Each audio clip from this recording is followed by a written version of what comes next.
Okay, time check, 5:24 ng hapon. Sabado na naman, isang lingguan lumipas mula nung nag-ride tayo sa Clark. At ang bilis ng isang linggo. Hindi tayo masyado nakalabas dahil busy tayo sa sarap mag-bike shop. Maraming customer ngayon sa shop. Ang daming bumibili ng bike, ang daming nagre-restore. Kaya medyo abala tayo doon. Pero ngayon siningit natin Sabado ng hapon dahil mahirap na, ang hirap na matagal na pahinga. Kaya tingin natin may singit ngayon. Tapos bukas Sunday, try natin mag long ride.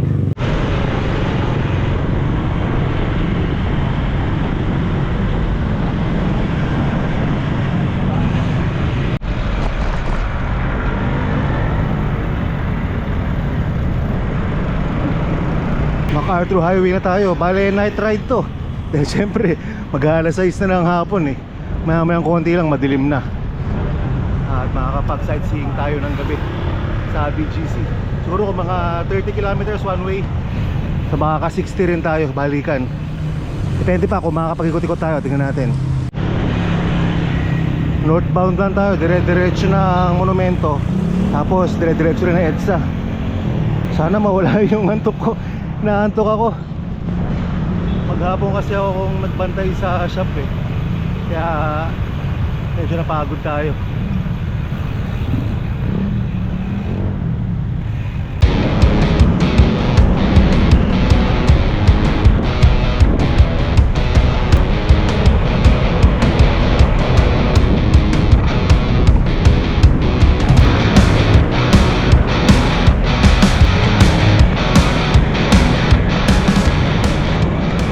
Kaliwa tayo dito sa May Kawayan pala. Mali pala yung sabi ko kanina.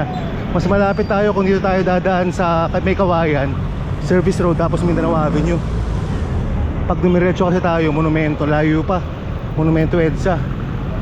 Dito tayo sa ano, ang tawag doon, Service Road. Yan o, dapat ganito lang yung mga asfalto sa kalsada. Makinis o. Bibihira yung mga ganito.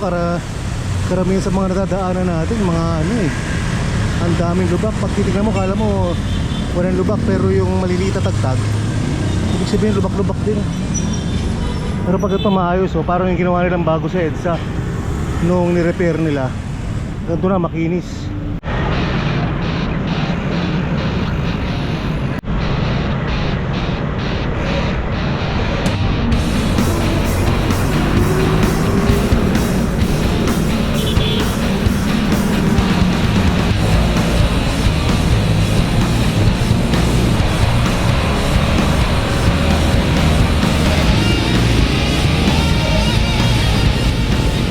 Nagilid na tayo ng NLEX, service road na to.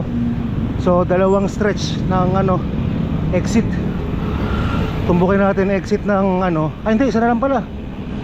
Malintay exit na agad to.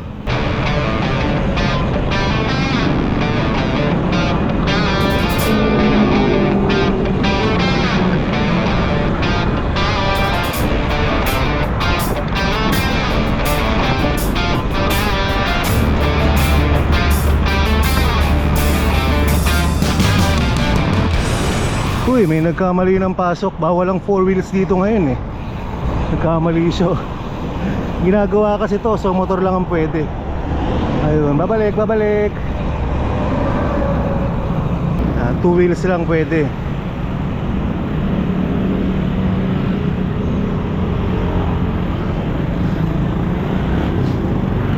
Sayang, maganda sana kung nilagyan nila ng konting awang dito, para kahit bisikleta sana makapasok. Sayang din eh.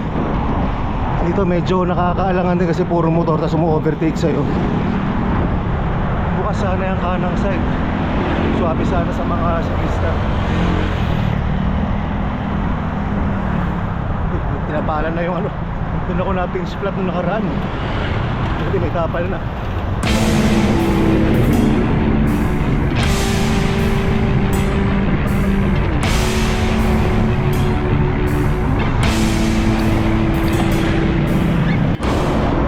Service road, minsan kala mo patag lang, pero may 6% dito.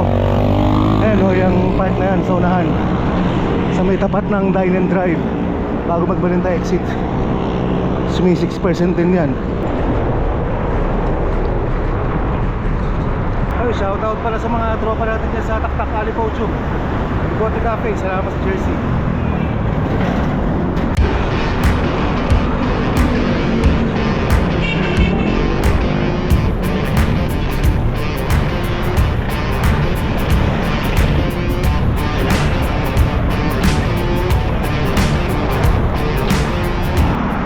Pumadyak dito sa gilid ng NLEX ngayon. Hapon, ang lakas ng hangin. Salubong na salubong. Kahit medyo palusong ng konti, di tayo maka-garga ng gusto.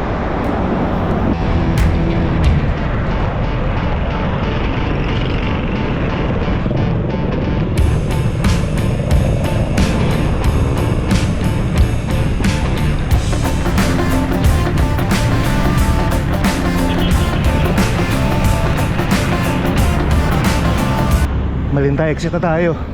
Tatawidan tayo rito sa General Luis, Paso de Blas. Tapos kabilang side naman ng service road.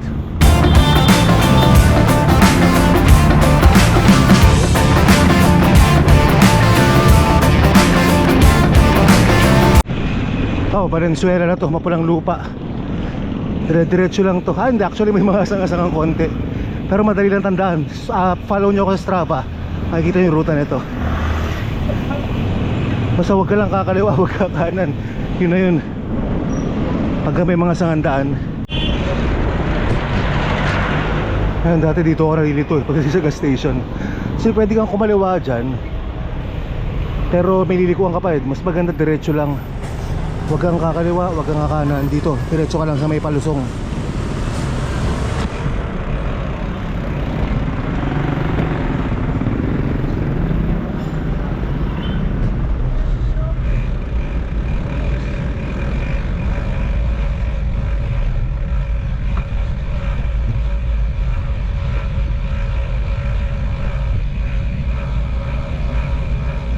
Yun, tas dito na labas nun, gilid mismo ng NLEX. Dire-diretso na to, Mindanao Avenue na yung kabilang dulo. Kung kumaliwa tayo, dyan labas sana sa may nilabasan ng truck na yan. Ito, NLEX, itong kanan na to. Yun ang labas niya dito mismo sa Mindanao Avenue. Yung may papasok ng NLEX yan. Tapos ahon na agad to, patawid ng Quirino Highway.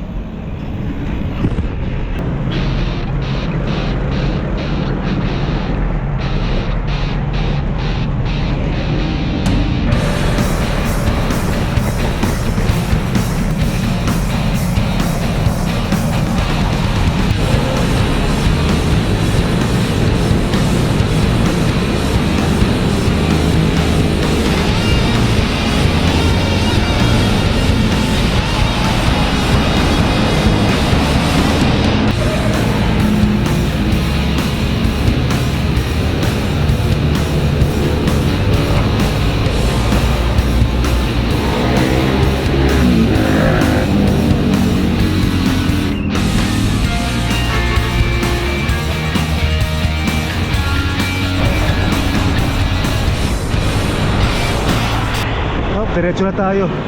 So may trip lang tayo kanina sa shop. Bumisita lang tayo mabilis. Buti na lang din dahil yung kausap ko pala sa BGC hindi na pala tuloy. Magpapamaynila na lang tayo.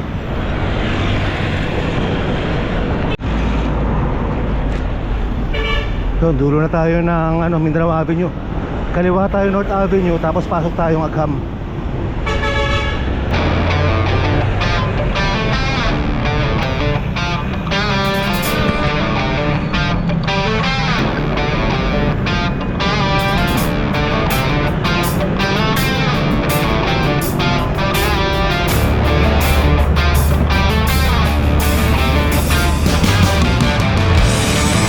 Quezon na tayo. Dire-diretso lang, tatawid tayong EDSA papuntang Welcome Rotonda, diretso Blumentritt Quiapo.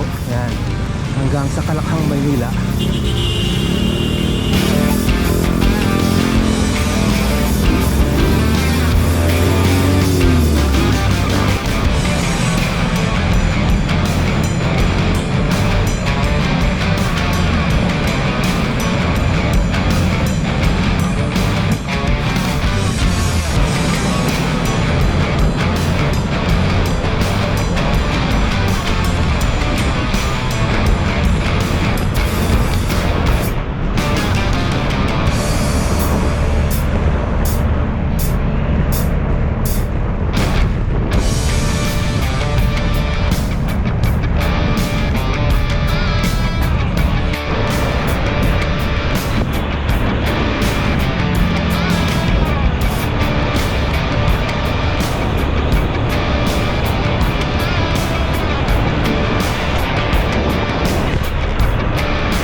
nagulat siya oh. Stoplight eh. Sabi niya, what? Go stop! Teka nga, ba't ko nga ba minamadali? Ano naman ako nahabol ah. Relaxan tayo, enjoy lang natin yung gabi. Sarap ng ride eh. Night shift muna tayo itong mga panahon na to. Masyado may pag-umaga. Grabe. Pero kailangan din natin pala mag-training para doon sa yaya ride natin sa Clark. Abangan nyo mga kapot-pot, April 12 yaya ride sa Clark, 230 kilometers balikan. Kapalaban tayo. Sa kanto na tayo ng West Avenue, tsaka Quezon Avenue. Ayan, West Avenue yung kanan na yan, ang pinapasukan ng mga sasakyan. Ganda ng kalsada sa Quezon na, ang kinis.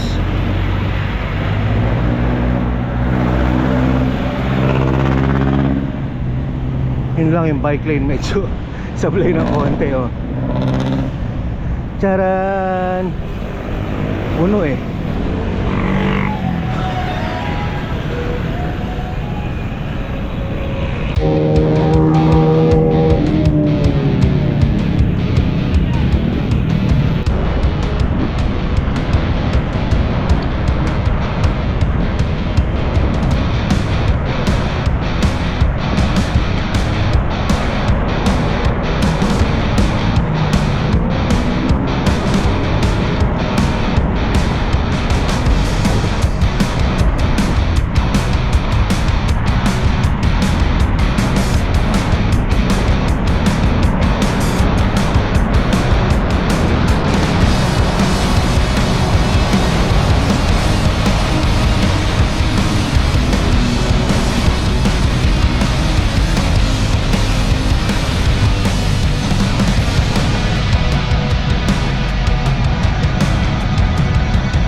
.707, welcome rotonda na tayo. Dire-diretso lang to, Espanya, tapos Quiapo.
Quiapo Church na tayo.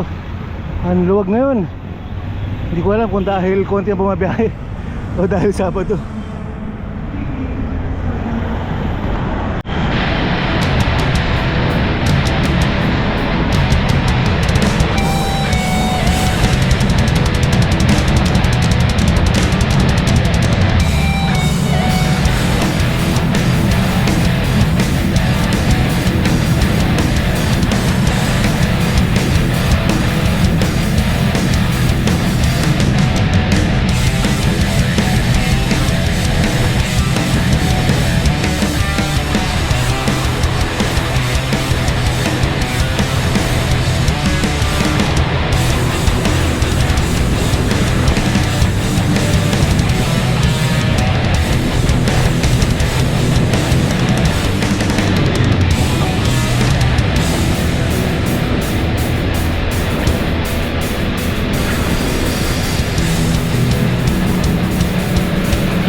na tayo. Ito 7:21 ang gabi.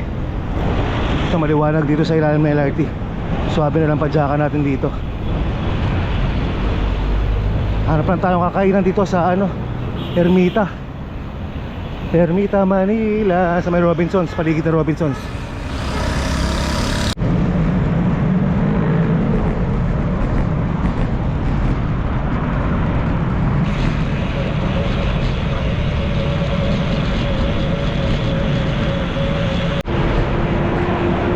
But dito sa atin, no? Ito yan, yung mga manhole. Bakit di nila magawang pantayin yan? Pag sa ibang bansa nakikita ko, suwabe lang yung ganyan eh. Dito sa atin, kung hindi nakalubog, nakaangat, hindi ba nila kayang ayusin nga na yan, no? Tulad yan, laki na awang. Delikado yan, makakadisgrasya yan ng siklista eh. Ayun, no?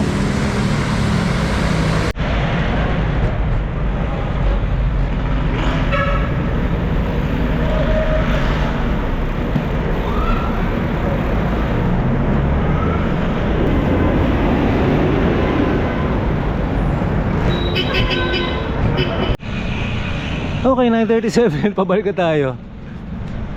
Nagpunta akong Robinsons, nakiiwan ako ng bike dito sa condo. Hindi ko na video, naiwan ko yung GoPro dun sa sa condo.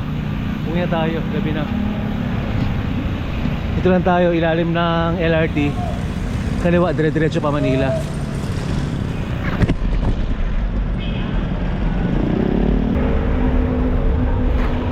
So galing dito, estimate ko 1.5 hours hanggang 2 hours hanggang Marilao, Bulacan.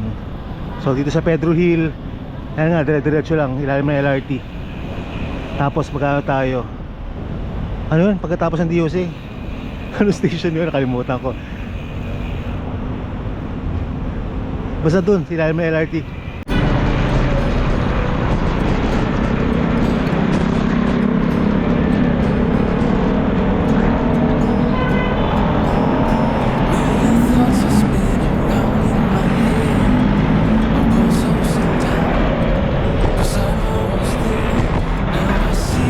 Pagdating dito sa may Lampasan City Hall, tatlong flyover to. Yung kanan papuntang Quiapo, yung kaliwa sa papuntang Binondo. Doon tayo sa gitna, papuntang LRT.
Ba, ang daming pulis ah. Ah, meron. What's up, what's up? Mahigpit ah. No, daming checkpoint.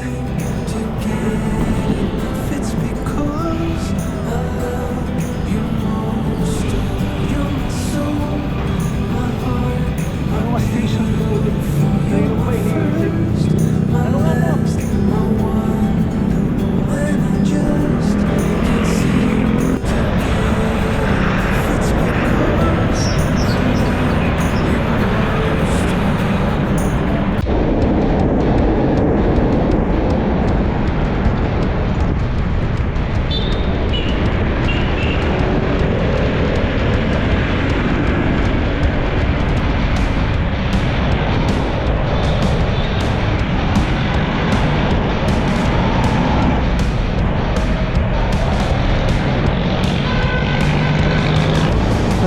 May nakasabay pa tayong kapot-pot. Ayan, no? Yung nasa unahan natin. Sa stoplight lang kami hindi na nakausap. Shout out sa'yo, master.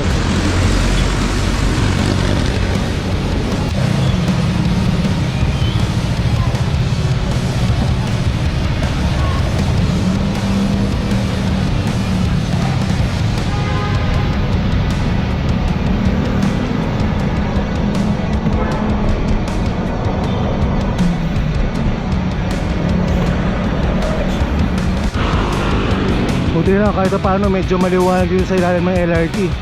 Tsaka maayos rin ang asfalto rito. Hindi natin kailangan ng ilaw.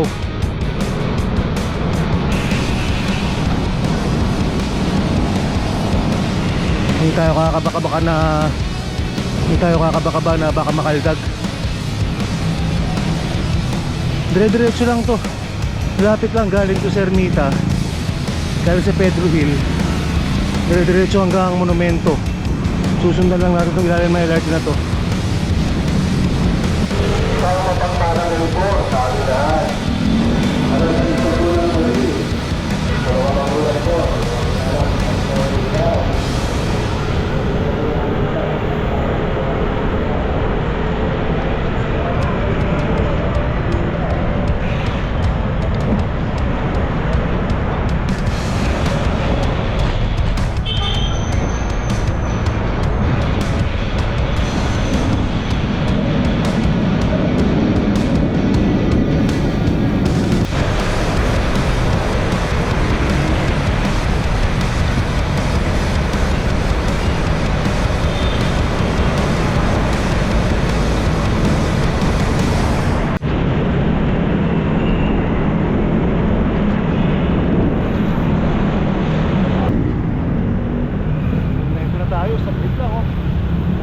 Mga 15 kilometers na lang to.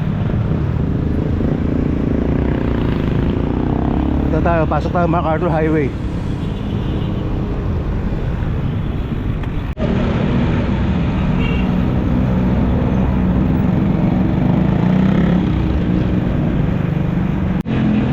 Valenzuela na tayo, approaching SM Valenzuela.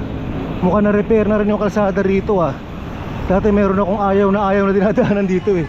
Sa may bike lane, ang daming kaldag. Pero ngayon mukhang naayos na. Nice.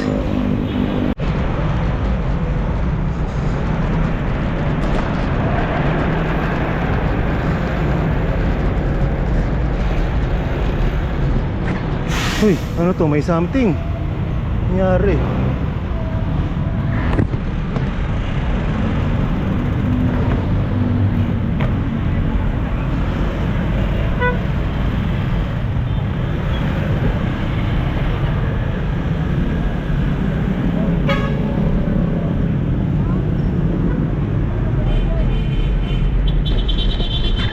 Nagkaroon ng aksidente ro, may nakahilata sa kalsada, duguan.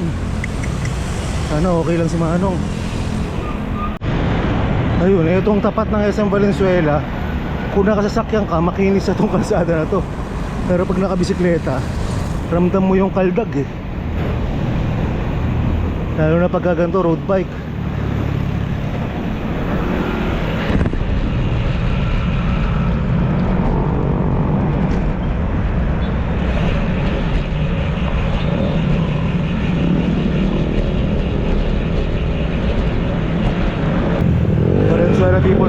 tayo. Medyo sumigip dito, may stoplight eh. Pero malapit na to. Ayun yung Valenzuela People's Park sa ano, kaliwa.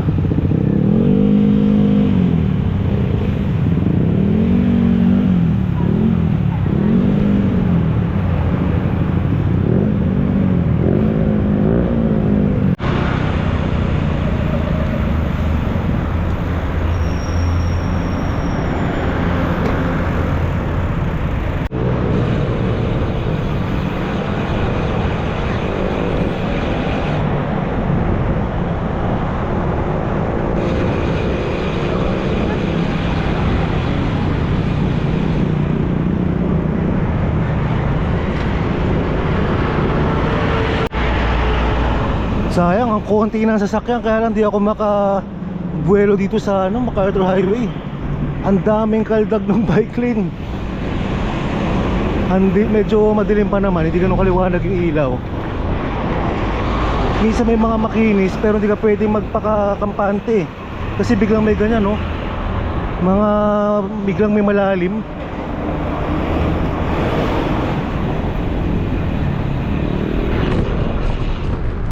Konti na lang, matatapos na yung ride natin. Hanggang dito na muna mga kapotpot. Maraming salamat sa pagsama nyo hanggang sa susunod na ride natin. Huwag nakalimutan mo natin kasabay maximum, mag-comment, mag-like at mag-subscribe. Ay, suswertihin, hindi mag-skip ng ads. Masyadong suswertihin.